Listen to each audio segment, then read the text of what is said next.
Christopher Nolan's take on the Odyssey has become the big summer blockbuster this year.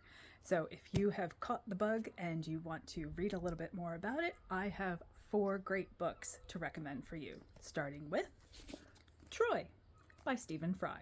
This goes so deeply into the story, not just of the war, but into the entire city of Troy, going all the way back to its origins. And it sounds like it would be kind of a lot to take in, especially because there are literally hundreds of characters, but it's told in an extremely accessible way and with Stephen Fry's sort of signature wry humor. It reads like a novel, so it is a really great way to get into the story of the origins of the war. This is a little bit of a cheat because it's actually a trilogy, but Pat Barker's trilogy of books about the Trojan women. So we have The Silence of the Girls, The Women of Troy, and then the final book, The Journey Home, is all about women who were captured during the Trojan War by the invading armies, not just from Troy, but from all the other city-states around there.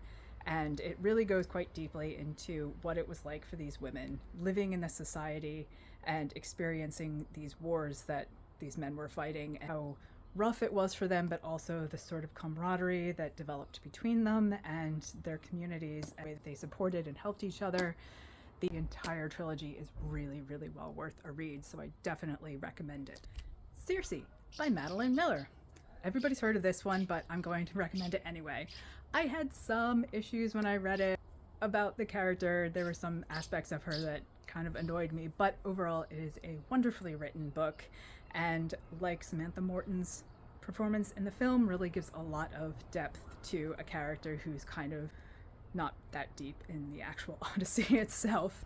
Speaking of giving a female character a bit more depth, we also have The Penelope Ad by Margaret Atwood. Now, you can't deny that Margaret Atwood knows a thing or two about giving women a voice, having those women express their frustration with the male world around them, and this particular book is no exception. It's very short, but not in any way shallow. It gives so much depth to the character of Penelope, who in Homer's work is sort of seen as this very like long-suffering, perfect wife kind of character, but in this one she's a bit mean. She's got so many aspects to her, and it's amazing how much personality Atwood managed to pack into a book that you can read in like an hour. It's very short, and it's a really wonderful way to get a little bit deeper into one of the female characters.